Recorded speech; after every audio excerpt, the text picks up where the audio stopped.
कैसे हैं आप लोग। एक बार वापस से आपका स्वागत है मेरे चैनल में। आज हम आपके लिए लेके आए हैं मैनेजमेंट का पार्ट 2। पार्ट 1 अपलोड कर दिया गया है। यदि आपने वह नहीं देखा तो पहले आप वह देखिए।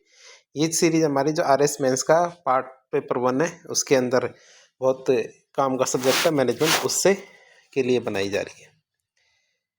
तो शुरुआत करते हैं। आज का टॉपिक रहेगा हमारा पूंजी की लागत। पूंजी की लागत किसे कहते हैं कि जितने भी हमारे व्यावसायिक उपक्रम होते हैं, जितनी भी कंपनियां होती है, वो क्या करते हैं, विभिन्न माध्यमों से पूंजी प्राप्त करते हैं। ये तो आपको पता ही है कि जितनी भी कंपनियां होती है उनको पैसे की जरूरत तो पड़ती है। कंपनी का हर व्यक्ति को पैसे की जरूरत पड़ती है। ऐसा कोई भी व्यक्ति नहीं है या ऐसी कोई भी चीज़ नहीं है जिसको पैसे की जरूरत ना पड़े। तो हमारी जो कंपनियां क्या करती है, पैसे को प्राप्त करने के लिए पैसा खर्च करती है। वो आप सोचते हैं पैसे कमा प्राप्त करने के लिए पैसा खर्च करती है। हाँ भैया, पैसा कमाने के लिए पैसा खर्च करना पड़ता है। जैसे कि पैसा प्राप्त करने के लिए आपको ब्याज देना पड़ता है। क्या ब्याज देना पड़ता है? हाँ भैया, तो ब्याज देना पड़ता है। लाभ की गारंटी देनी पड़ती है कि भैया कि हमें लाभ होगा तो लाभ में से हिस्सा देंगे आपको। तो फिर और क्या, भूमि प्राप्त करनी है तो भूमि के लिए किराया देना पड़ेगा। मजदूरी लेनी है किसी व्यक्ति की तो उसको क्या क्या करना पड़ेगा, पैसा देना पड़ेगा। तो हर चीज़ के लिए पैसा जरूरत पड़ता है, और पैसे के लिए हमें क्या करना पड़ता है, और पैसा देना पड़ता है। तो यही हमारी पूंजी की लागत है। लागत का मतलब पूंजी प्राप्त करने के लिए आप कितना पैसा देते हो। और सब चाहते हैं कम से कम पैसा देकर हमें ज़्यादा ज़्यादा पूंजी मिल जाए, मतलब पूंजी की लागत कम से कम आए। तो व्यावसायिक उपक्रम का विभिन्न माध्यमों से पूंजी प्राप्त करते हैं, और पूंजी प्राप्ति के प्रत्येक साधनों से जुटाए गए कुल पूंजी के बदले व्यवसाय को जो भी कुछ चुकाना पड़ता है, क्या कि पूंजी प्राप्ति के प्रत्येक साधनों के से जुटाई गई कुल पूंजी के बदले व्यवसाय को जो भी कुछ चुकाना पड़ता है, उसे हम क्या कहते हैं, पूंजी की लागत कहते हैं। उसे क्या कहते हैं, पूंजी की लागत कहते हैं। जिसे निम्न प्रकार से परिभाषित करेंगे। जैसे हमारे डेविड डूरंड साहब है, वो क्या बोलते हैं कि पूंजी की लागत वो दर होती है। क्या पूंजी की लागत वह दर है जो संस्था अपने मूल्य में वृद्धि के लिए चुकाती है। कि संस्था अपने मूल्य में वृद्धि करने के लिए जो राशि चुकाती है, तो वही लागत हमारी क्या कहलाती है, पूंजी की लागत कहलाती है। तो ये तो अच्छी बात है। डेविड डूरंड साहब तो अच्छी बात बताए कि पूंजी की लागत वह दर है जो संस्था अपने मूल्य में वृद्धि के लिए चुकाती है। गॉर्डन साहब क्या कहते हैं कि पूंजीगत व्ययों को पूरा करने के खर्चे होते हैं। कि पूंजीगत व्ययों को पूरा करने के खर्चे होते हैं, उसे हम क्या कहते हैं, पूंजी की लागत कहते हैं। कि पूंजीगत व्यय होते हैं, उनके पूरा करने के लिए जो खर्च होता है, उसे हम क्या कहते हैं, पूंजी की लागत कहते हैं। इसलिए कहा जा सकता है कि पूंजी की लागत वो दर होती है जो व्यवसाय के द्वारा पूंजी के प्रदाता को चुकाई जाती है। मतलब जो पूंजी उपलब्ध करा रहा है, उसको जो राशि उपलब्ध कराई जाती है, उसे हम क्या कहते हैं, पूंजी की लागत कहते हैं। कि भैया अच्छी बात है। अब बात करें पूंजी की लागत के अध्ययन की जरूरत क्या है। अब ये सवाल आता है कि ये पढ़ने की क्या जरूरत है, ये पूंजी की लागत। तो सब चाहते हैं कि कम से कम पूंजी के अंदर पैसा मिल जाए।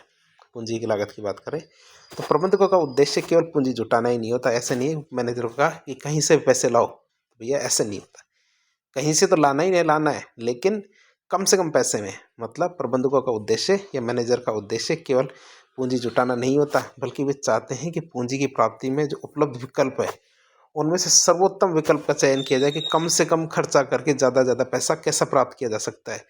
तो उपलब्ध विकल्पों में से सर्वोत्तम विकल्प का चयन किया जाए, और इसी संदर्भ में पूंजी लागत अध्ययन प्रबंधकों के लिए लाभ प्रदान करते हैं। मतलब प्रबंधक चाहते हैं कि ऐसा तरीके अपनाया जाए जिससे कम से कम खर्चा हो और अधिक से अधिक पैसा मिल जाए।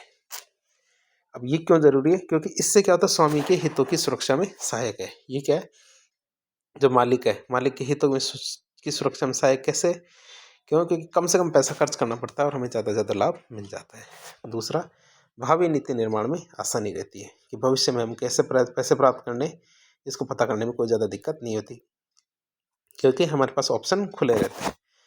कुशलतम जोखिम प्रबंधन होता है। क्या कुशलतम जोखिम प्रबंधन होता है कि इसमें किसी तरह का जोखिम नहीं है। क्यों? क्योंकि कम से कम तरीका हमने सीख लिया है, कम से कम पैसा खर्च करके ज़्यादा ज़्यादा पैसा कैसे प्राप्त करना है। और संसाधनों का अनुकूलतम उपयोग सीख लेते हैं। क्या संसाधनों का अनुकूलतम उपयोग सीख लेते हैं, और अनुकूलतम पूंजी संरचना की आसान प्राप्ति होती है। क्या होता है, अनुकूलतम पूंजी संरचना की आसान प्राप्ति इससे होती है। तो इस तरह हमने देखा कि इसका अध्ययन करने से फायदे क्या हैं कि स्वामी के हितों की सुरक्षा में सहायक है, भावी नीति निर्माण में आसानी रहती है, कुशलतम जोखिम प्रबंधन, संसाधनों का अनुकूलतम उपयोग, और अनुकूलतम पूंजी संरचना की आसान प्राप्ति। तो इस तरह हमने जो पूंजी की लागत है उसके फायदे देखे। अब बात करें पूंजी की लागत के प्रकार। पूंजी की लागत के प्रकार की बात करें, एक होती है हमारी ऐतिहासिक और भावी लागत। ऐतिहासिक और भावी लागत की बात करें तो ऐतिहासिक पूंजी की लागत वह लागत होती है जिस पर भूतकालीन लेखांकन व्यवस्था में आर्थिक व्यवहार को दर्ज किया जा चुका हो। कि पहले हमने क्या किया, आर्थिक व्यवहार को दर्ज कर लिया। भूतकालीन जो लेखांकन है मतलब पहले लेखांकन और अकाउंटिंग की थी और उसके अंदर जो आर्थिक व्यवहार है उसको दर्ज कर दिया गया। इसे क्या कहते हैं, परंपरागत लागत भी कहते हैं। मतलब कि जो पहले से ही चला आ रहा है कि भैया 2% लगेगा तो 2% लगेगा, तो इसे परंपरागत लागत भी कहते हैं। और पूंजी की भावी लागत वह लागत होती है जिसका पूर्वानुमान आगामी वर्षों के संदर्भ में पूंजी प्राप्ति के लिए किया जाता है।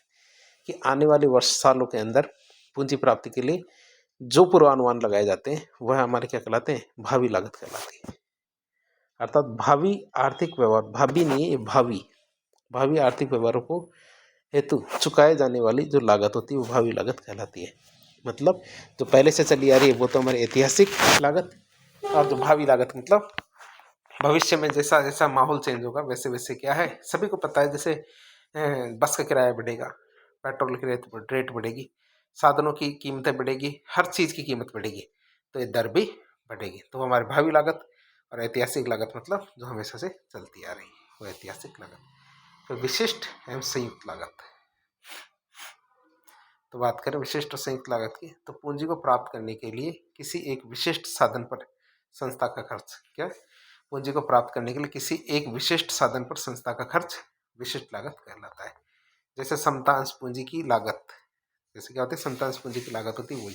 तो पूंजी को प्राप्त करने के लिए किसी एक विशिष्ट साधन पर संस्था का जो खर्च किया जाता है वही हमारी विशिष्ट लागत कहलाती है। जैसे हमारी क्या समतांश पूंजी की लागत होती है, संपूर्ण पूंजी साधनों से प्राप्त समग्र पूंजी की लागत संयुक्त पूंजी की लागत कहलाती है। कि संपूर्ण पूंजी साधन होते हैं ना, कि भैया दो तरह के होते हैं, एक तो विशिष्ट और संयुक्त लागत। विशिष्ट का मतलब पर्टिकुलर किसी एक चीज़ के बारे में बात करते हैं कि इस चीज़ में हमने पैसे प्राप्त किए तो इसमें हमने कितना पैसा खर्च करना पड़ा, तो हमारी विशिष्ट लागत। और संयुक्त लागत में मतलब हमने कोई विशेष चीज़ नहीं देखी, ओवरऑल देखा कि सभी चीज़ों से हमने जितना पैसा प्राप्त किया है, उन चीज़ों से पैसा प्राप्त करने के बदले में हमने कितना पैसा खर्च किया है, वह हमारी क्या कहलाएगी, संयुक्त लागत कहलाएगी। फिर आता है स्पष्ट और अंतर्निहित लागत। क्या स्पष्ट और अंतर्निहित लागत की बात करें तो किसी भी पूंजी के साधन से, कि किसी भी पूंजी के साधन से पूंजी प्राप्ति पर स्पष्टता चुकाया गया वास्तविक खर्च स्पष्ट लागत कहलाता है। क्या किसी भी पूंजी के साधन से पूंजी प्राप्ति पर स्पष्टता चुकाया गया वास्तविक खर्च क्या कहलाता है, स्पष्ट लागत कहलाता है। और पूंजी प्राप्ति के किसी एक विकल्प के बदले अन्य उपलब्ध विकल्पों से प्राप्त होने वाली आय का त्याग अंतर्निहित या अवसर लागत कहलाता है। तो ये आप दोनों समझ गए होंगे, स्पष्ट और अंतर्निहित लागत। तो स्पष्ट किससे कहेंगे, भाई किसी भी पूंजी के साधन में पूंजी प्राप्ति पर स्पष्टतः जितना खर्चा आया है वह हमारा वास्तविक खर्च कहलाएगा। भाई स्पष्टता जो आपने खर्चा किया है तो वो तो स्पष्टता खर्च आएगा। और पूंजी प्राप्ति के किसी एक विकल्प के बदले अन्य उपलब्ध विकल्पों से प्राप्त होने वाली आय का त्याग अंतर्निहित या अवसर लागत कहलाती है। फिर बात करें स्पष्ट लागतों को का लेखा पुस्तकों में स्पष्ट लेखांकन होता है, परंतु औसत लागत केवल गणना ही की जा सकती है, उसका स्पष्ट लेखांकन नहीं किया जा सकता।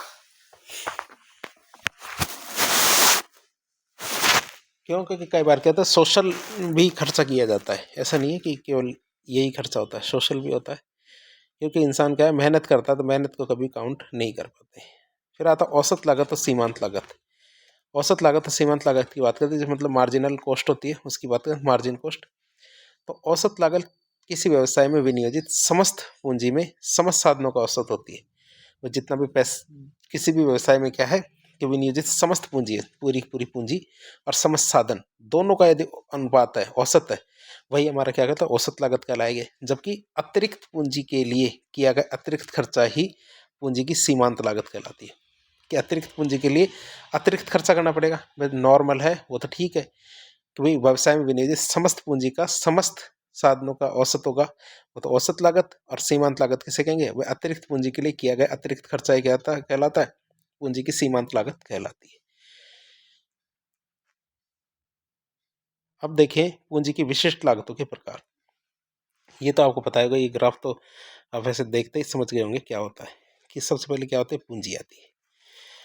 पूंजी क्या होती है कि हमें दो तरह से प्राप्त होती है, या तो हम क्या दो तरह से होते हैं, एक तो स्वामिगत पूंजी होती है और एक क्या होता है ऋणगत पूंजी होती है। स्वामीगत मतलब मालिक की जो पूंजी होती है, मतलब मालिक से जहाँ पे जो पैसा प्राप्त होता है उसे हम स्वामीगत पूंजी कहते हैं। ऋणगत पूंजी मतलब जिसमें हमने कर्जा लिया है।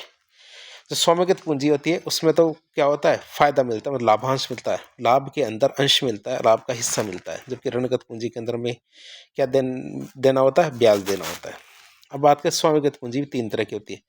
प्रतिधारित आय मतलब कंपनी के जो फायदा होता है उसमें से ही कुछ पूंजी वापस निकाल कर कंपनी में लगा दी जाती है, तो वह तो हमारी प्रतिधारित आय है। समतांश पूंजी इक्विटी शेयर्स और पूर्वाधिकार अंश पूंजी मतलब प्रेफरेंशियल शेयर, ये तीनों क्या कहलाते हैं, स्वामीगत पूंजी कहलाती है। जबकि ऋणगत पूंजी मतलब बैंक से लोन ले लो और ऋण पत्रों का निर्गमन कर दो, मतलब बॉन्ड जारी कर दो, तो इससे हम क्या करते हैं, जो ऋणगत पूंजी प्राप्त करते हैं। तो एक ग्राफ है। अब बात करें ऋण पूंजी की लागत, कि ऋण पूंजी की लागत की बात करें तो यह संस्था की वह लागत है जो ऋण प्राप्ति के प्रतिफल के रूप में व्यवसाय के द्वारा ऋण प्रदाता को ब्याज के रूप में चुकाई जाती है। तो आप इसको वैसे भी सीधे सीधे समझ सकते हैं क्या है कि ऋण पूंजी की लागत किसे कहेंगे कि भाई ये क्या है, संस्था की वो लागत आती है, जो कंपनी है, कंपनी की वह लागत है जो ऋण प्राप्ति के प्रतिफल के रूप में, भाई हमने उनसे पैसा प्राप्त किया, ऋण प्राप्त किया है, तो उसके प्रतिफल के रूप में व्यवसाय के द्वारा ऋण प्रदाता को, जिसने ऋण दिया है उसको ब्याज के रूप में चुकाई जाती है। और इसकी गणना क्या है, इस सूत्र से कर सकते हैं। कैसे, के डी बराबर आई बटे डी इंटू 100। आई का मतलब होता है इंटरेस्ट और डी का मतलब ऋण, कि मतलब ब्याज का कर्जे से अनुपात, ब्याज का कर्जे से अनुपात क्या कहलाता है हमारा, के डी। के डी मतलब कॉस्ट ऑफ डिबेट, डिबेट नहीं होता डेप्ट होता है, कॉस्ट ऑफ डेप्ट मतलब ऋण की लागत। तो सिंपल सा सूत्र है कि मतलब ब्याज का ऋण से अनुपात ही हमारा क्या कहलाता है, एक तरह से ऋण पूंजी की लागत कहलाता है। फिर आता हमारा क्या, पूर्वाधिकारी अंश पूंजी की लागत। तो ये भी सिंपल सा रहेगा। पूर्वाधिकारी अंश पूंजी की लागत की बात करें, चूंकि पूर्वाधिकारी अंशों पर लाभांश की दर पूर्व निर्धारित और निश्चित होती है, वे पहले से पता होता है कि जो हमारे पूर्वाधिकारी अंश है इस पर कितना पैसा दिया जाएगा। तो अतः कुल पूर्वाधिकारी अंश के बदले चुकाया गया कुल लाभांश ही इस पूंजी की लागत कहलाता है। मतलब डीपी, डीपी का मतलब होता है कि डिविडेंड पेड, कि डिविडेंड जो पेड किया जाता है वो किसके मुकाबले, कॉस्ट ऑफ प्रेफरेंस शेयर, जो हमारे प्रेफरेंस शेयर से हमें जितना पैसा प्राप्त हुआ है उसका, नहीं एनपी की बात करें, नेट प्रेफरेंस शेयर कैपिटल, मतलब टोटल हमें क्या है, प्रेफरेंस शेयर से जितना पैसा प्राप्त हुआ है उसका, और जो हमारा डिविडेंड दिया गया है उन दोनों के जो अनुपात होता है, उन दोनों का अनुपात ही हमारा क्या कहलाता है, कॉस्ट ऑफ प्रेफरेंस शेयर, मतलब पूर्वाधिकारी अंश पूंजी की लागत कहलाएगी। तो ये अनुपात मतलब परसेंटेज भी एक तरह का अनुपात ही होता है। फिर तीसरा था समता अंश पूंजी की लागत। क्या आता है तीसरा, क्या होता है, समता अंश पूंजी की लागत की बात करें तो समता अंशधारी ही व्यवसाय के वास्तविक स्वामी माने जाते हैं। समता अंशधारी क्या होते हैं, व्यवसाय के वास्तविक स्वामी माने जाते हैं, जिन पर अधिकतम लाभांश दिया जाता है, जिन पर क्या अधिकतम लाभांश दिया जाता है, परंतु लाभांश की दर अनिश्चित होती है। क्या होती है, लाभांश की दर अनिश्चित होती है। कंपनी ज़्यादा फायदे में रहेगी तो समता अंशधारी भी क्या होते हैं, लाभ फायदे में रहते हैं, और वो नुकसान में रहेंगे तो वो भी नुकसान में रहेंगे। समता अंशधारी व्यवसाय से स्वयं की पूंजी पर अधिकतम प्रत्याय की अपेक्षा रखते हैं, कि वो सोचते हैं कि जितना पैसा उन्होंने खर्च किया है, लगाया है, उसमें उन्हें ज़्यादा ज़्यादा फायदा हो। अतः ऐसी पूंजी की लागत लाभांश की बजाय अपेक्षित आय के आधार पर की जाती है। अतः क्या, ऐसी पूंजी की लागत लाभांश की बजाय अपेक्षित आय के आधार पर की जाती है। तो ये आता है प्रतिअंश आय की बात करें, EPS मतलब अर्निंग पर शेयर, हर शेयर पे कितने पैसा प्राप्त हुआ, और दूसरा कि हर शेयर का बाजार मूल्य कितना है, तो बाजार मूल्य पे उसका कितना लाभ प्राप्त हुआ है, यही हमारी क्या कहलाती है, समतांश पूंजी की लागत कहलाती है, KE कहलाती है। तो हमारा प्रति अंश आय और हमारे प्रति अंश बाजार मूल्य, इन दोनों का अनुपात ही देखा जाता है। तो हमने तीनों चीज़ें देख ली है। तीनों चीज़ें मतलब समतांश पूंजी की लागत, पूर्वाधिकारी अंश पूंजी की लागत और ऋण पूंजी की लागत, तीनों लागत हमने देख ली है। अब हम बात करेंगे इसकी पूंजी की संरचना, structure of capital. Structure capital की बात करें तो पूंजी की लागत संरचना की बात करें तो प्रत्येक संस्था क्या पूंजी प्राप्ति के विभिन्न साधनों का, क्या हर संस्था या प्रत्येक संस्था क्या पूंजी प्राप्ति के विभिन्न साधनों का विधिवत अध्ययन करने के पश्चात जितने भी उपलब्ध पूंजी से पश्चात उपलब्ध पूंजी से स्वयं की आवश्यकताओं की संतुष्टि करती है, मतलब जितनी भी जरूरतें होती है उन जरूरतों को पूरा करती है। तो हर संस्था क्या करती है, पूंजी प्राप्ति के विभिन्न साधनों का विधिवत अध्ययन करती है, नियम से अध्ययन करेगी। अध्ययन करने के बाद जो उपलब्ध पूंजी है उससे स्वयं की आवश्यकताओं की संतुष्टि करती है, मतलब जितने काम करने वो करती है, जिससे संस्था की कुल पूंजी में विभिन्न साधनों का एक मिश्रण तैयार हो जाता है। कि उसके पास क्या है, कुछ पैसा तो संतान से आते हैं, कुछ पैसा कर्जे से आता है, कुछ पैसा उसने बॉन्ड से लिया है, कुछ पैसा उसने मालिक से लिया है, कुछ प्रतिधारित आय होती है। तो इस तरह सारे पैसों को मिला करके उसके पास एक मिश्रण तैयार हो जाएगा, जिसे हम क्या कहते हैं, पूंजी की संरचना कहते हैं। इसे क्या कहते हैं, पूंजी की संरचना कहते हैं कि भैया इतनी इतनी जगह से उसे पैसा प्राप्त हुआ है। पूंजी प्राप्ति के विभिन्न साधनों से क्या, पूंजी प्राप्ति के विभिन्न साधनों से कुल पूंजी में प्रत्येक साधन का भार पूंजी की संरचना होती है। भाई हर चीज के अंदर उसने कितना पैसा किया, हर चीज के अंदर उसने कितना पैसा किया, यह उसकी पूंजी की संरचना कहलाती है। प्रबंधकों से अपेक्षा की जाती है, जो हमारे मैनेजर होते हैं उनसे अपेक्षा की जाती है कि वो कुल पूंजी में स्वामीगत और ऋणगत साधनों के मध्य उचित संतुलन बना के रखें। कि जो दोनों बताए थे आपको कि एक के बदले उनको ब्याज देना पड़ता है और एक के बदले लाभ देना पड़ता है, तो दोनों के मध्य क्या होता है, एक संतुलन होना चाहिए। ऐसा नहीं होना चाहिए कि वह सारा का सारा पैसा क्या है, कर्जे से ले आए, क्योंकि कर्जे से लाएंगे तो उसमें ब्याज देना पड़ता है। इसको ध्यान में रखकर निर्मित पूंजी का ढांचा अनुकूलतम पूंजी का ढांचा कहलाता है। कि मतलब जो पूंजी का ढांचा क्या, इसी को देखकर बनाया जाना चाहिए कि ये दोनों के बीच में, मतलब स्वामीगत और ऋणगत साधनों के मध्य उचित संतुलन होना चाहिए। अब बात करते हैं पूंजी संरचना को प्रभावित करने वाले कौन कौन से तत्व होते हैं। क्या होता है पूंजी संरचना को प्रभावित करने वाले तत्व, पहला होता है व्यवसाय का आकार। कि पूंजी संरचना को प्रभावित करने वाले तत्व आते हैं, पहले व्यवसाय का आकार। कि व्यवसाय बड़ा है तो उसके पास जो पूंजी मिश्रण है वो ज़्यादा होगा। क्यों, क्योंकि वो हर तरीके से पैसा लाना चाहेगा। व्यवसाय छोटा है तो वो उसके पास तरीके कम ही आएंगे। दूसरा व्यवसाय का प्रारूप, मतलब कंपनी है जो नई है ये पुरानी है, इससे भी फर्क पड़ता है। तीसरा आता है संचालकों की कुशलता, मतलब मैनेजर कितने बढ़िया है, कितने कुशल है, उससे भी फर्क पड़ता है। फिर आता है संस्था की भावी योजनाएं, कि संस्था भविष्य में क्या करना चाहती है, क्या नहीं करना चाहती, इस चीज का भी इस पे बहुत ज्यादा फर्क पड़ता है। फिर आता है बैंकिंग, जो नीतियां होती है और संबंध, कि जो कंपनी है या संस्था है उसका बैंकिंग से किस तरह का संबंध है। पूंजी प्राप्ति की लागत, कितना पैसा खर्च किया गया पूंजी प्राप्त करने के लिए, तो वो भी देखा जाता है। स्वामी की अपेक्षाएं, मालिक क्या चाहता है। तो पूंजी संरचना को प्रभावित करने वाले कौन कौन से तत्व है, ये है। एक बार वापस बता देते हैं।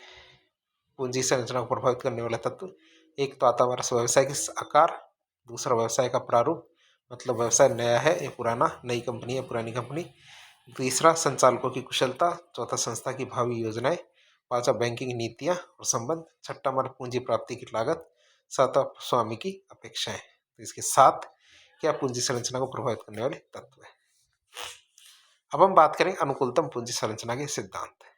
क्या, अनुकूलतम पूंजी संरचना के सिद्धांत की बात करें कि भैया अनुकूलतम पूंजी संरचना क्या होती है, कि भैया जो हमारे स्वामिगत आय होती है और ऋणगत आय होती है, दोनों पैसा तो प्राप्त हो जाता है लेकिन इनमें बेहतर अनुपात होना चाहिए। इसे हम क्या कहते हैं, अनुकूलतम पूंजी के सिद्धांत। पहला आता है शुद्ध आय सिद्धांत। पहला क्या आता है, शुद्ध आय सिद्धांत, और किसने दिया था, डेविड डूरन ने। तो ये सिद्धांत हमारा शुद्ध आय सिद्धांत किसने दिया, डेविड डूरन ने। तो इनके अनुसार पूंजी की लागत संस्था के मूल्य के मध्य, पूंजी की लागत और संस्था के मूल्य के मध्य प्रत्यक्ष संबंध होता है। इसलिए प्रबंधकों को चाहिए कि वह इस प्रकार पूंजी संरचना का निर्माण करें कि पूंजी की लागत कम से कम आए। कि पूंजी की लागत कम से कम आए, मतलब उसे कम से कम पैसा खर्च करना पड़े पैसा लाने के लिए। क्यों, क्योंकि ज़्यादा पैसा खर्च करेगा तो वो तो देना ही देना है, उसके बाद लाभ कमाना है, तो उसका लाभ कम हो जाता है। तो इसीलिए क्या है कि पूंजी की लागत और संस्था के मूल्य के मध्य प्रत्यक्ष संबंध होता है। कि ज़्यादा पैसा खर्च करेगा तो उसे लाभ कम प्राप्त होगा, इसीलिए उसको इस तरह से पूंजी का निर्माण करना है कि पूंजी की लागत कम से कम आए। क्योंकि ऋण पूंजी की लागत समता पूंजी की लागत से कम आती है, अतः कुल पूंजी में ऋण की मात्रा ज़्यादा होनी चाहिए। वही कहते हैं जो लाभ कमाते हैं, समतांशधारी होते हैं, उनको फायदे में से बहुत बड़ा हिस्सा देना पड़ता है। जबकि ब्याज के मामले में क्या होता है, ब्याज तो एक निश्चित होता है, उतने पैसे आपको ब्याज में देने होते हैं। इसलिए क्या होता है, ऋण पूंजी की लागत कम आती है समतांश पूंजीधारियों से। इसीलिए क्या, जितने भी पूंजी आपको इकट्ठा करनी है उसमें क्या है, ऋण की मात्रा ज़्यादा होनी चाहिए। और ये कौन सा, शुद्ध आय सिद्धांत कहलाता है। क्योंकि इसके बाद जो भी कंपनी को फायदा हुआ वो आपका ही रहेगा, किसी को में बांटने की जरूरत नहीं।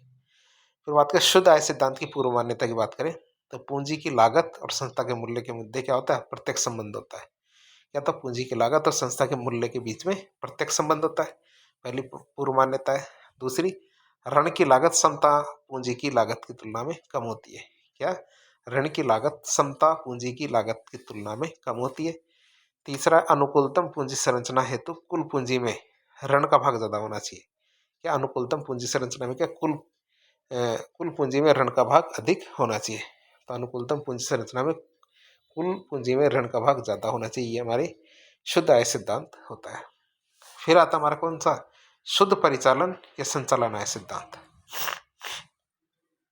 या शुद्ध परिचालन या शुद्ध आय सिद्धांत, संचालन आय सिद्धांत की बात करते हैं, ये इसका प्रतिपादन भी क्या डेविड डूरन नहीं किया था। क्यों, क्योंकि बाद में तो ये सोचा उन्होंने कि भैया गलती हो गई लेकिन इसको सुधार लेते हैं, जो शुद्ध आय सिद्धांत के ठीक विपरीत है।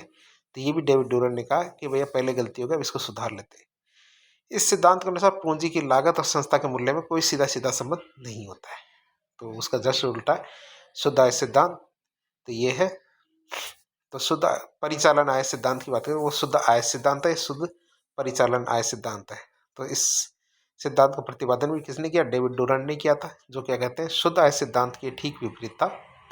इस सिद्धांत के अनुसार पूंजी की लागत और संस्था के मूल्य के बीच में कोई सीधा संबंध नहीं होता है। इसलिए पूंजी संरचना का निर्माण इस तरह से किया जाना चाहिए कि संस्था में स्वामी का नियंत्रण बढ़े। क्या, स्वामी का कंट्रोल बढ़ना चाहिए संस्था में, अर्थात कुल पूंजी में अंश पूंजी का हिस्सा ऋण की तुलना में ज्यादा होना चाहिए। ऋण से जो प्राप्त करते हैं पैसा, उसकी बजाय क्या होना चाहिए, अंश पूंजी का हिस्सा होना चाहिए। तो इसे कहते हैं शुद्ध परिचालन आय सिद्धांत। तो इसकी मान्यता क्या है शुद्ध परिचालन आय सिद्धांत की, कि पूंजी की लागत और संस्था की कीमत में कोई सीधा संबंध नहीं होता है। या तो पूंजी की लागत और संस्था की कीमत में क्या कोई भी सीधा संबंध नहीं होता है। संस्था की कुल पूंजी में अंश पूंजी का भाग ज्यादा होना चाहिए। क्या होना चाहिए, संस्था की कुल पूंजी में अंश पूंजी का भाग ज्यादा होना चाहिए। ये हमारे शुद्ध परिचालन या संचालन आय सिद्धांत था। परीक्षा में भी एक क्वेश्चन आया हुआ है इससे संबंध, कब आया था, 2016 के अंदर। बता देते क्वेश्चन क्या है। क्वेश्चन है पूंजी संरचना अवधारणा में शुद्ध आय और शुद्ध संचालन आय के सिद्धांत में क्या अंतर है। शुद्ध आय और शुद्ध संचालन आय के बीच में क्या अंतर है। तो दोनों सिद्धांत क्या डेविड डूरन ने दिए थे। एक में तो क्या है हमारे पूंजी की लागत और संस्था की कीमत में सीधा संबंध बताया था शुद्ध आय में, तो जबकि उल्टा बताया था हमारा शुद्ध संचालन आय सिद्धांत में, उल्टा बता दिया कि कोई संबंध नहीं होता। दूसरा, शुद्ध आय सिद्धांत में क्या बताया कि संस्था की कुल पूंजी में क्या अंश पूंजी का भाग कम होना चाहिए जबकि ऋण पूंजी का भाग ज्यादा होना चाहिए। जबकि शुद्ध संचालन आय सिद्धांत में इसका उल्टा बता दिया कि मतलब कुल पूंजी में क्या अंश पूंजी का भाग ज्यादा होना चाहिए और ऋण पूंजी का भाग कम होना चाहिए। तो दो अंतर पूछे थे, दोनों अंतर बता दिए। अब आता है मोदी गिलानी मिलर सिद्धांत। क्या, मोदी गिलानी मिलर सिद्धांत। तो ध्यान रखना है दो आदमी है, तो मोदी गिलानी और मिलर ये दो आदमी, MM सिद्धांत कहते हैं इसको, मोदी गिलानी और मिलर। तो ये सिद्धांत प्रसिद्ध प्रबंध शास्त्री मोदी गिलानी और मिलर के द्वारा प्रस्तुत किया गया था, जो शुद्ध आय सिद्धांत के सामान्य इस मान्यता पर केंद्रित है कि व्यवसाय को न्यूनतम लागत पर अधिकतम पूंजी प्राप्त करनी चाहिए। कि व्यवसाय को क्या करना चाहिए, न्यूनतम लागत पर अधिकतम पूंजी प्राप्त करनी चाहिए। व्यवसाय निगम कर का भुगतान नहीं करते। क्या, व्यवसाय निगम कर का भुगतान नहीं करते। व्यवसाय का प्रमुख खर्चा ब्याज के रूप में होता है। तो वही है कि पहले ऐसा होता था कि जितनी भी कंपनियां कमाती थी वो पैसा नहीं देती थी। क्या, वो पैसा नहीं देती थी, सारे के सारे पैसा क्या लोग क्या इनकम टैक्स के रूप में देते थे। लेकिन बाद में चेंज हो जाएगा। क्यों, क्योंकि पहले निगम कर नहीं हुआ करता था, सारी कंपनियों का सारा खर्चा किस में होता था, हमें ब्याज के रूप में होता था। तो इसलिए कंपनी को ध्यान रखना चाहिए कि उसे ब्याज में कम से कम पैसे देना है, ब्याज के लिए कम से कम पैसा देना है। फिर बाद में 1990 के दशक में वैश्विक स्तर पर निगम कर को पहचान मिली कि कंपनियां भी पैसा कमाती है और कंपनियों को पैसा कमाने पर टैक्स लगना चाहिए। एवं व्यवसाय को निगम कर रूप में अतिरिक्त खर्चा भी करना पड़ा। इसी संदर्भ में गिलानी और मिलर ने अपनी जो मान्यता है उसमें चेंज कर दिया और चेंज करके निर्धारित किया कि व्यवसाय की पूंजी संरचना इस तरह की होनी चाहिए कि ऋण और समता पूंजी में एक सेफ बैलेंस बना रहे। क्या, सेफ बैलेंस बना रहे, नहीं तो ये ज़्यादा हो न वो ज़्यादा हो। तो ये कोशिश करते हैं हमारे मोदी गिलानी साहब, तो इसमें चेंज करने की, तो चेंज करके भी 1990 में ऐसे कह दिया और 1990 से पहले वैसे कह दिया। अब पूंजी संरचना की अप्रासंगिकता का सिद्धांत, एक सिद्धांत आता है जो हमारा जो पूंजी संरचना का अप्रासंगिकता का सिद्धांत है, उसके बारे में बात करें। ये सिद्धांत हमारे 1958 में जो नोबेल पुरस्कार विजेता अर्थशास्त्री मार्टिन मिलर और फ्रैंको गिलानी मोदी इसके द्वारा दिया गया था। यही हमारे मिलर और मोदी सिद्धांत है, उसी की बात करें। इन दोनों के द्वारा दिया गया था। दोनों ने नोबेल पुरस्कार जीता था। अर्थशास्त्री मार्टिन मिलर और फ्रैंको मोदी गिलानी के द्वारा दिया गया था। इस सिद्धांत के अनुसार ऋण लेने से कंपनी के मूल्य पर तब तक कोई प्रभाव नहीं पड़ता जब तक कि उसे संकटपूर्ण ऋण लागत और आयकर का सामना नहीं करना पड़े। कि ऋण लेने से लोन लेने से कंपनी के मूल्य पर तब तक कोई प्रभाव नहीं पड़ता जब तक उसे क्या संकटपूर्ण ऋण लागत और आयकर का सामना न करना पड़े। 1960 के दशक के मध्य प्रस्तुत किए जाने के बाद यह सिद्धांत अत्यधिक प्रभावशाली रहा था, बहुत ज़्यादा काम आया था। इसकी आलोचना की जाती है, क्यों? क्योंकि इसमें आयकर और संकट लागतों सहित वास्तविक दुनिया के विचारों कारकों पर विचार नहीं किया जाता है। इसमें क्या होता है, जो वास्तविक दुनिया के जो कारक है उन पर विचार नहीं करते।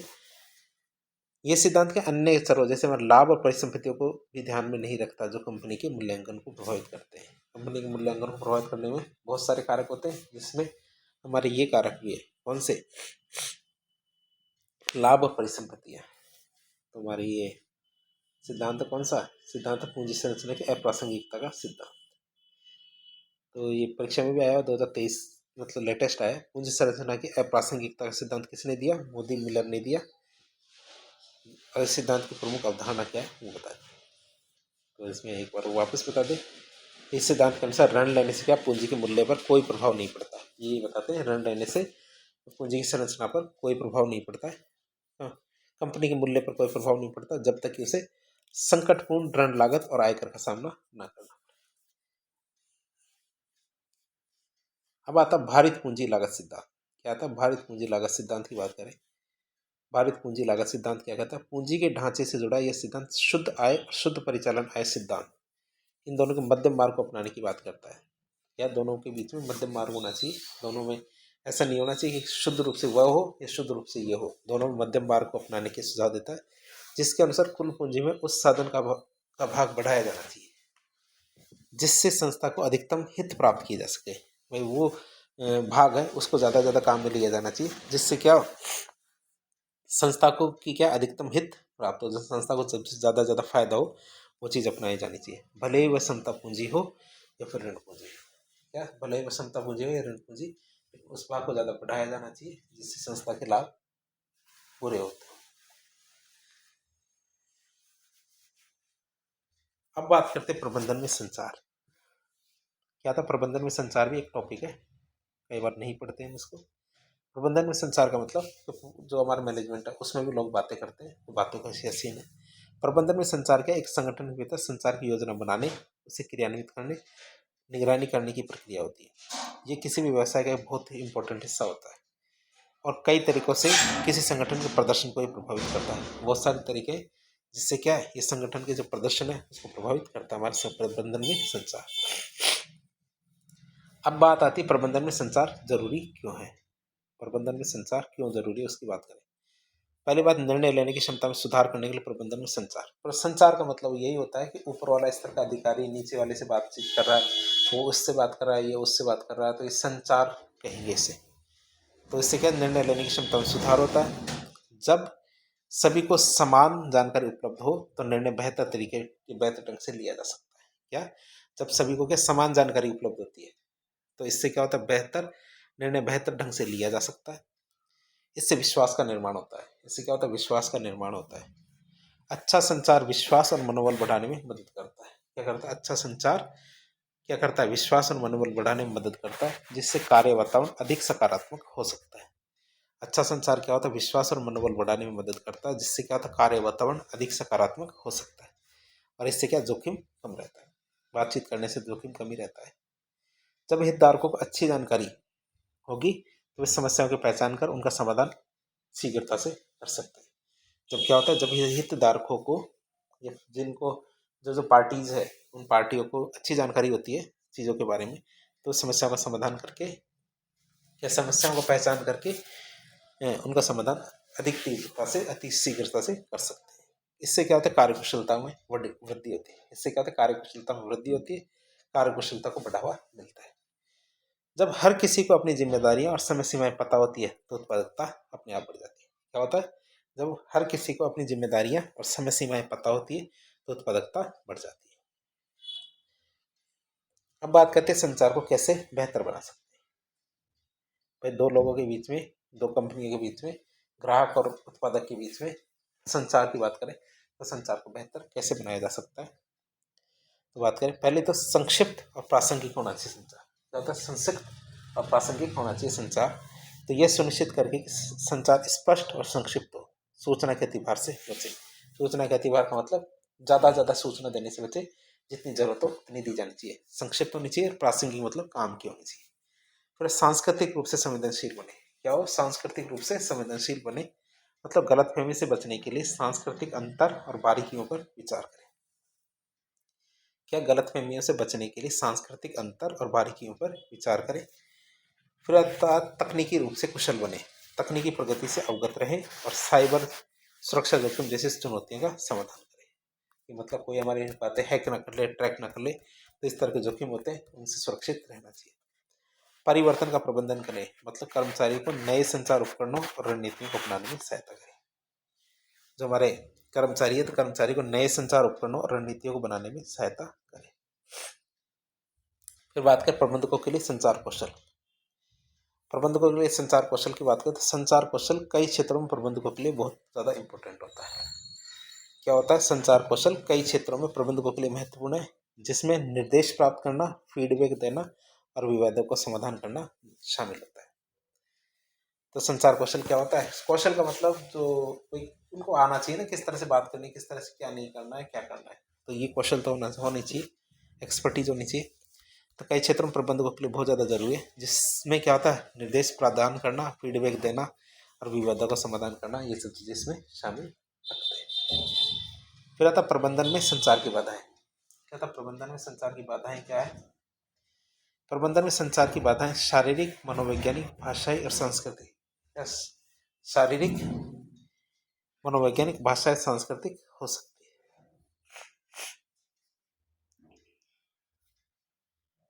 फिर आता वास्तविक बाधाएं। वास्तविक बाधाओं की बात करें तो कौन कौन सी बाधाएं आती है उनके बारे में बात करें तो ये बाधाएं देख रहे थे प्रबंधन में। बाधाएं तो बाधाएं चार तरह की हो सकती है, शारीरिक भी हो सकती है, मनोवैज्ञानिक भी हो सकती है, भाषाई भी हो सकती है, सांस्कृतिक भी हो सकती है।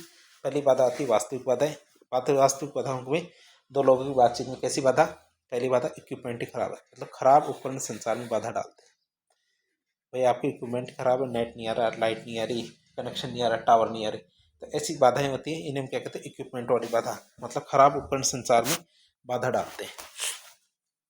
तो कई बार क्या है, जैसे मान लो आपने फ़ोन किया, सामने वाले को टावर ही नहीं मिल रहे, क्या सामने वाले को टावर ही नहीं मिले तो अगली बार आपकी बात करने की इच्छा ही नहीं करेगी उस बंदे से जिसके टावर नहीं मिलते। दूसरा, शोर। अत्यधिक शोर से संवाद करना कठिन हो जाता है। कई बार आपकी बात करने की इच्छा है, उसे डील करने की इच्छा है, लेकिन क्या होता है, सामने वाले की बात आप नहीं समझ रहे, आपकी बात सामने वाला नहीं समझ रहा, तो कई बार क्या, बातचीत करने की इच्छा कम हो जाती है। अत्यधिक शोर। तीसरा आता है भौतिक सीमाएं। भौतिक सीमाएं की बात करें तो बंद दरवाजे, अलग अलग कार्यस्थल क्या करते हैं, अवरोध पैदा करते हैं। कई बार क्या है कि मैनेजर क्या है, अपने कर्मचारी से आमने सामने बात करना चाहता है, लेकिन आमने सामने तो कैसे बात करेगा, मैनेजर तो हेडक्वार्टर बैठा है और जो कर्मचारी है वो रीजनल ऑफिस में बैठा है, तो वो आमने सामने कैसे बात करेगा, तो ये भी उसके सामने दिक्कत आती है। फिर बात करें मनोवैज्ञानिक बाधाएं, मतलब साइकोलॉजिकल बैरियर्स कौन कौन से होते हैं।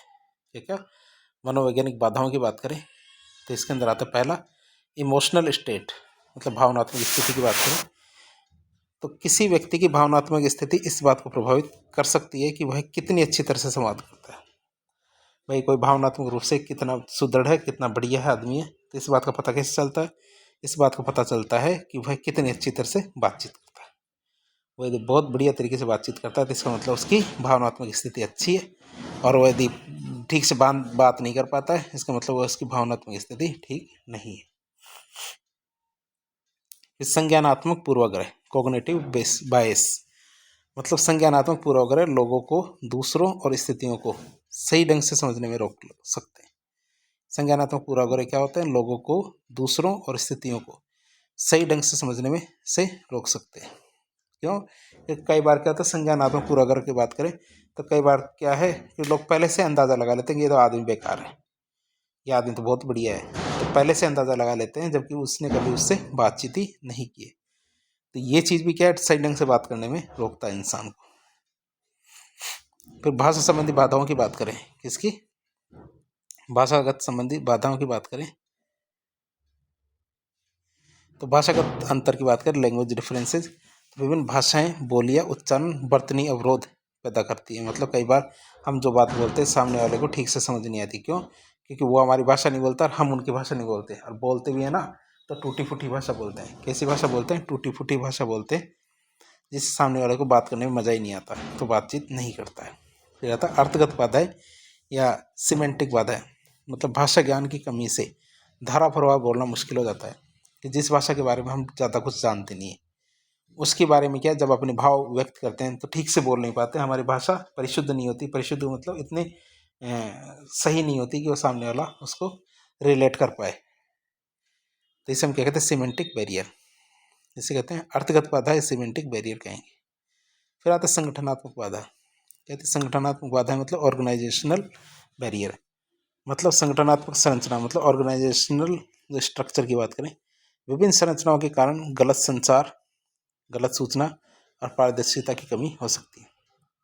क्या होता है? विभिन्न संरचनाओं के कारण गलत संचार हो सकता है, गलत सूचना और पारदर्शिता में कमी हो सकती है। पदानुक्रमिक बाधाएं मतलब हायरार्कियल बैरियर्स, कठोर संगठनात्मक संरचनाएं विभिन्न स्तरों के जो कर्मचारियों के बीच संचार को सीमित करती है। जो कठोर संगठनात्मक संरचनाएं क्या करती है? विभिन्न स्तरों के कर्मचारियों के बीच में संचार को सीमित कर सकती है। फिर बात करें कल्चरल डिफरेंसेज, मतलब सांस्कृतिक बाधाएं। क्या कल्चरल डिफरेंसेज की बात करें तो सांस्कृतिक अंतर, जैसे हमारा आता है विभिन्न संस्कृतियों में संचार शैली, शारीरिक भाषा, संदेशों की व्याख्या अलग अलग हो सकती है। हर बात का मतलब हर जगह अलग अलग हो सकता है। और कौन कौन सी बाधाएं आती है? बाधाओं की बात करें, अन्य बाधाएं सूचना का अतिभार। सूचना का अतिभार मतलब ज़्यादा सूचनाएं देना भी एक तरह के हेक्टिक होता है। भौगोलिक बाधाएं, दृष्टिकोण बाधाएं, पीढ़ीगत बाधाएं, विश्वास की कमी, अवधारणात्मक बाधाएं, ऐसे करके बहुत सारी बाधाएं और भी हो सकती है। तो एक तरह की परीक्षा में 2018 की परीक्षा में आया हुआ है ये वाला क्वेश्चन कि what do you understand by semantic barriers in communication, मतलब अर्थगत बाधाओं से आप क्या समझते हैं? अर्थगत बाधाएं मतलब वो बाधाएं जिनमें क्या होता है कि सामने वाला क्या है, शब्दों के अर्थ ठीक तरह से नहीं समझता, इस वजह से क्या बातों का अर्थ का अनर्थ हो जाता है कई बार, तो हमारे सिमेंटिक बाधाएं कहलाएं। फिर संचार तंत्र की बात करें, संचार तंत्र के प्रकार, तो संचार तंत्र के 4 प्रकार होते हैं। कितने प्रकार होते हैं? 4 प्रकार होते हैं। एक तो ऑल चैनल संचार तंत्र। ऑल चैनल संचार तंत्र में तो क्या होता है, सारे कर्मचारी बराबर होते हैं, कोई किसी से बात कर सकता है, ऊंचे वाला नीचे से, नीचे वाला उच्च अधिकारी से, सबसे बात कर सकता है। फिर श्रृंखला संचार तंत्र में क्या होता है, एक चेन बनी हुई होती है। क्या होती है? एक चेन बनी हुई होती है, जैसे चित्र में भी दिखा हुआ है, एक चेन बनी हुई है, ऊपर वाला नीचे से करेगा, नीचे वाला ऊपर से करेगा, जैसे ये इससे करेगा फिर ये इससे करेगा, इससे इस तरह एक चेन सी बन जाती है। तीसरा आता है हमारा कौन सा? चक्र सूचना तंत्र। चक्र मतलब सर्कल।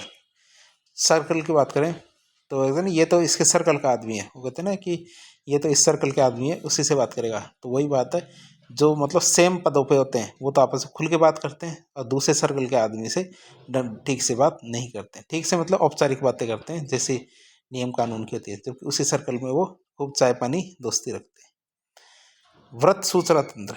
चक्र मतलब ये होता है व्हील। चक्र का मतलब होता है व्हील। व्रत की बात करते हैं सर्कल। तो सर्कल वाले क्या होते हैं कि आपस में बात करते हैं, दूसरे सर्कल वाले से बात नहीं करते। जो कि व्हील वाले की बात करें तो व्हील वाले में क्या होता है कि हर चैनल में क्या होता है, एक लीडर होता है, लीडर सबसे बात करता है, लीडर ही ऊपर और नीचे वालों से बातचीत करता है। तो ये होता है हमारा श्रृंखल संचार तंत्र के प्रकार। पहला था ऑल चैनल तंत्र। इस संचार तंत्र में सभी सदस्य और कर्मचारी आपस में संचार स्थापित करते हैं। इस संचार तंत्र में कोई निश्चित नेता नहीं होता, इसलिए सभी स्वतंत्र रूप से बात करते हैं। इसमें विभिन्न स्तरों के मध्य अनौपचारिक संवाद स्थापित किए जा सकते हैं। कैसे अनौपचारिक संवाद स्थापित किए जा सकते हैं हमारे ऑल चैनल तंत्र में।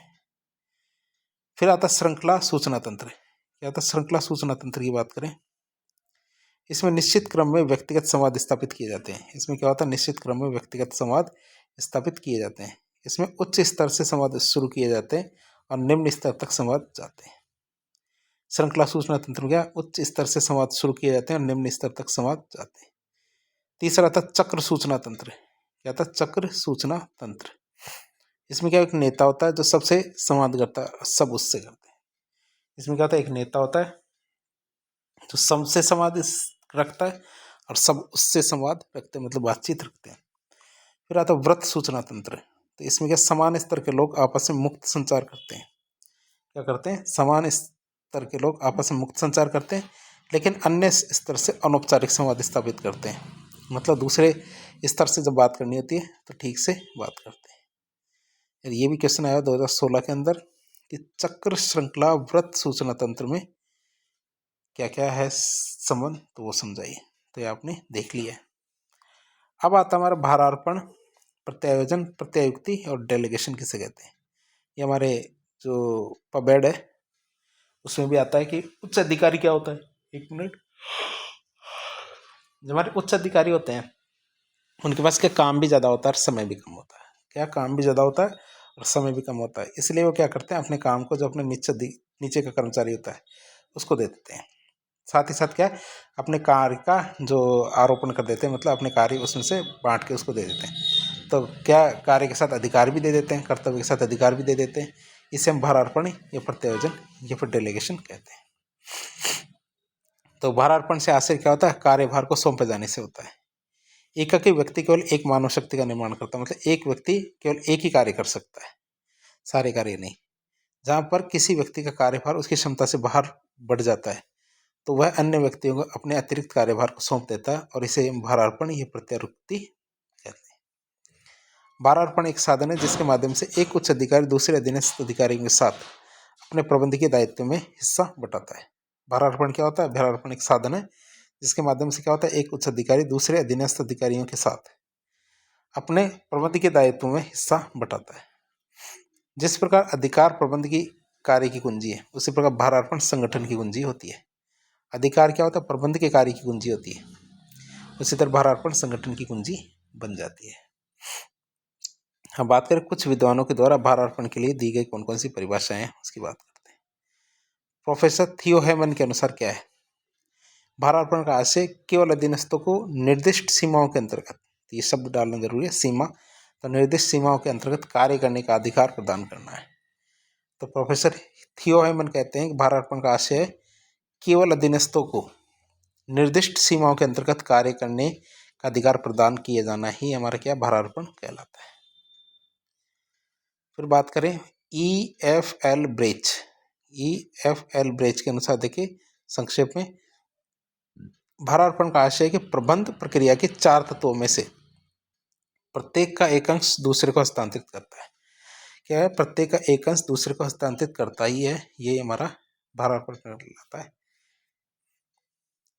GFG मुरे के अनुसार बात करें तो भारार्पण से अभिप्राय दूसरे के कार्य को, दूसरों को कार्य सौंपना और उसे करने के लिए अधिकार भी देना, कार्य के साथ साथ अधिकार देना, ये हमारे मुरे है वो कहते हैं।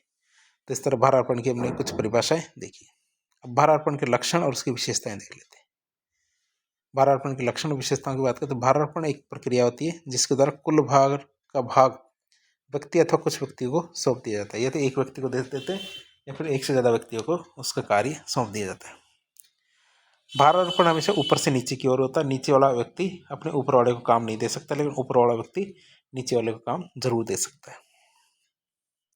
भारार्पण का आशय क्या होता है, विकेंद्रीकरण कदापि नहीं होता है, कार्य का विकेंद्रीकरण नहीं होता कभी भी कि हम कार्य को बांट रहे हैं, वो केवल उसी कार्य के लिए हो सकता है कि भाई इस कार्य के लिए हमने क्या प्रत्यायोजन किया, लेकिन उसको परमानेंट नहीं दिया जा रहा है। परमानेंट भी दे सकते हैं वैसे। भारार्पण क्या एक से अधिक प्रकार का होता है, कि भारार्पण को जरूरी नहीं है कि केवल कार्य का किया जाए, उत्तरदायित्व बहुत सारी चीजें हैं जिनका भारार्पण किया जा सकता है।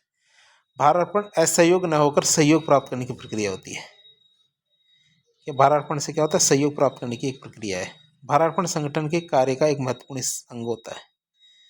भारार्पण क्या होता है, संगठन के कार्य का एक महत्वपूर्ण अंग है। क्यों, क्योंकि सदस्यों के मध्य क्या है, अधिकारों का समन्वय स्थापित करता है। भारार्पण क्या संगठन के कार्य का एक महत्वपूर्ण अंग है, क्यों? क्योंकि यह सदस्यों के मध्य क्या अधिकारों का समन्वय स्थापित करता है और कार्य का निष्पादन संभव बनाता है। तो इस तरह हमने भारार्पण की विशेषताएं देखी। अब भारार्पण के प्रमुख लाभ अथवा आवश्यकता या महत्व की बात करें कि लाभ, महत्व या आवश्यकता क्या है भारार्पण की। भारार्पण के माध्यम से एक प्रशासनिक अधिकारी ऐसे कार्यों से मुक्त हो जाता है जो छोटी किस्म के। भारार्पण के माध्यम से क्या होता है, एक प्रशासनिक अधिकारी ऐसे कामों से मुक्त हो जाता है जो छोटे का किस्म के, मतलब तुच्छ होते हैं, छोटे होते हैं। भारार्पण अधीनस्थों को इस बात का सुअवसर प्रदान करता है कि वे अपने पदों का श्रेय समझने की शक्ति तथा क्षमता का विकास करें।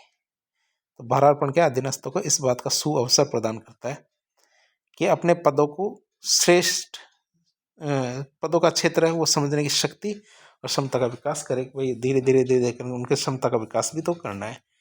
भारार्पण प्रभावी संगठन की आधारशिला है, मतलब संगठन को प्रभावशाली बनाना है तो हमें क्या करना पड़ेगा, भारार्पण करना पड़ेगा। भारार्पण के होने से निर्णयन का कार्य निम्न स्तर तक संपन्न होता है। क्या होता है, भारार्पण होने से निर्णयन का कार्य निम्न स्तर तक संपन्न होता है, मतलब ऊपर वाला नीचे वाले को देता है, नीचे वाला और नीचे वाले को देगा, तो इस तरह निम्न स्तर तक संपन्न होता है। भारार्पण अधीनस्थों को प्रशिक्षण प्रदान करने का कार्य करता है। भारार्पण क्या करता है, तो उसके अधीनस्थ होते हैं उनको प्रशिक्षण प्रदान करने का काम करता है। और भारार्पण अभिप्रेरणा का साधन है। भारार्पण की वजह से क्या होता है, नई नई चीजें सीखने को मिलता है नीचे के कर्मचारी को, इसलिए भारार्पण अभिप्रेरणा का साधन बनता है। तो आज के लिए इतना ही रखेंगे। अगले टॉपिक में अगला टॉपिक लेंगे, विपणन आएगा। विपणन अगले पार्ट में देखेंगे, पार्ट 2 तक। ठीक है, इतना टाइम ठीक है, 46 मिनट का वीडियो बन चुका है। तो वीडियो यदि थोड़ा बहुत भी पसंद आया तो वीडियो को लाइक करें, चैनल को सब्सक्राइब करें, अपने दोस्तों के साथ शेयर करें। ये हमारी क्या है, एक डेडिकेटेड सीरीज चल रही है मैनेजमेंट की, जिसमें हम आपको जितना भी फ़ायदा हो सकता है हमारी तरफ से वो देने की कोशिश करें। धन्यवाद। वीडियो को लाइक करें, चैनल को सब्सक्राइब करें, अपने दोस्तों के साथ शेयर जरूर करें। धन्यवाद।